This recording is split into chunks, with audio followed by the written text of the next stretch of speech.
Hello and welcome to day one of making bitter ballen or croquette. With Laura. With Laura.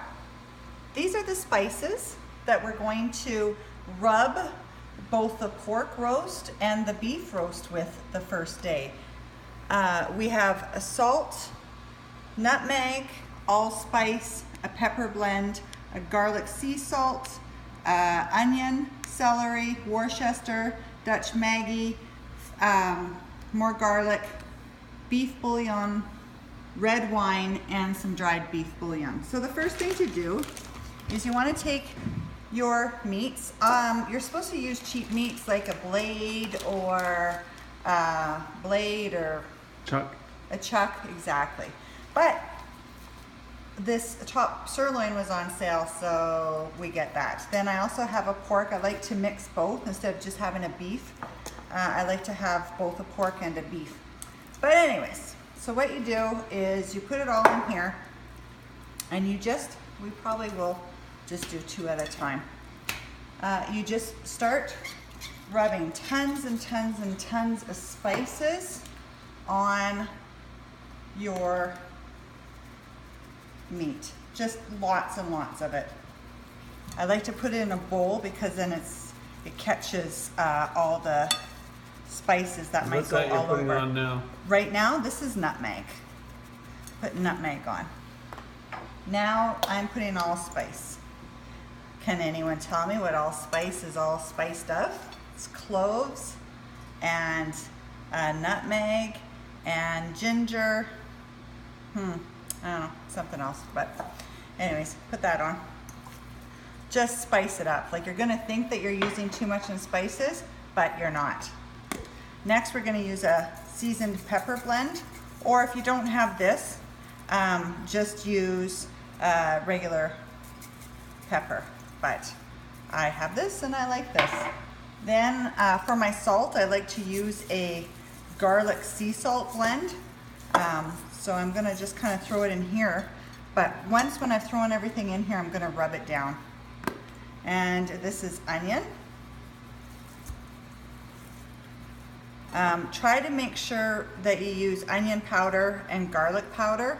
If you start to use too much, what the heck are you doing? If you start to use too much onion salt and garlic salt, it's too salty.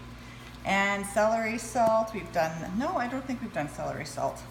Celery salt, as you can see, I'm just putting so much stuff on here. Celery salt, Worcester. Yeah. Actually, you know what? I'm gonna put this into my crock pot and I'm going to do my pork. So with my pork, I'm gonna do it the same. Throw my pork in there, start to spice everything very well. Like, it's absolutely ridiculous how much spices you use. People ask me how I measure. I don't. You just keep on adding spices. And if you think that you have enough, add some more. And some onion powder, not onion salt because it makes it too salty. Some pepper blend. And some allspice.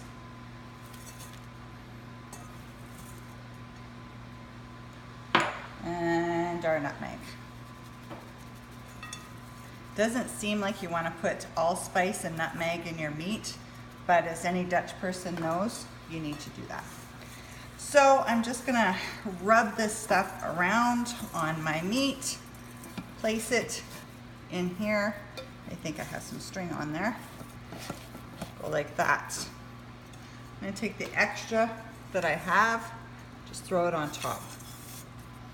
Now I'm gonna take my wet spices, and yucky, what that is. My wet spices are about probably 1 cup of red wine.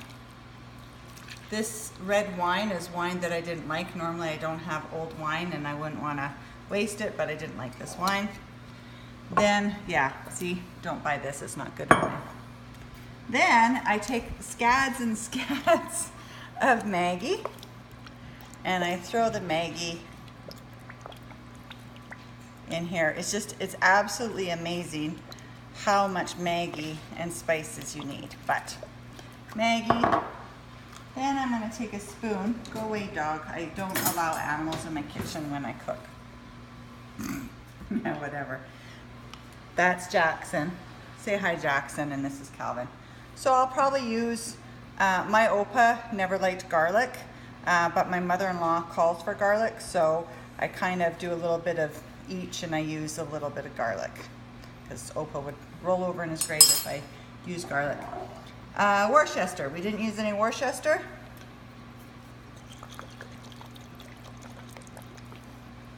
And lastly, I'll probably use about half of this container.